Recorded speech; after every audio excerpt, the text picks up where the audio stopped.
お前で最後だ。当てなよ。もはやお前の可愛いセイントは役に立たんぞ。これからじっくりと最後のセイントを持ってやる。そこから見届けるんだな。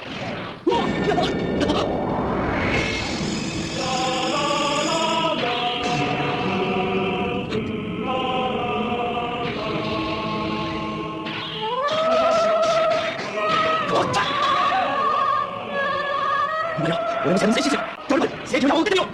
どれまで。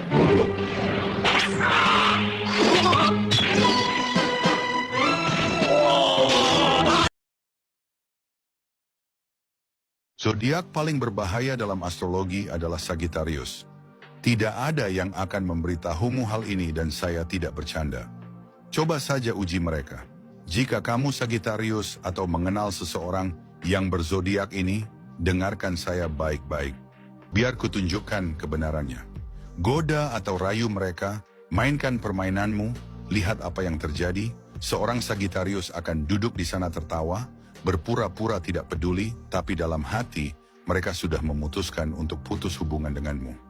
Sagittarius tidak mengejar, mereka tidak memohon, mereka tidak menjelaskan diri. Mereka akan mencintaimu seperti api, tapi begitu mereka selesai. Tanpa peringatan, tanpa kesempatan kedua, tanpa bisa kembali. Bagian yang paling menakutkan, mereka tidak merasa bersalah tentang itu. Mereka akan menghilang dari hidupmu begitu cepat. Kamu akan bersumpah bahwa kamu membayangkannya. Orang-orang berpikir Sagittarius hanyalah zodiak yang bahagia, petualang, dan menyenangkan. Salah. Sagittarius berbahaya karena mereka secara emosional mandiri. Mereka tidak membutuhkanmu. Mereka bisa merindukanmu dan tetap tidak pernah kembali. Kamu akan berpikir mereka bercanda. Kamu akan berpikir mereka akan menyerah. Tapi Sagittarius tahu persis kapan harus pergi. Dan ketika mereka pergi, kamu akan merasakannya selamanya.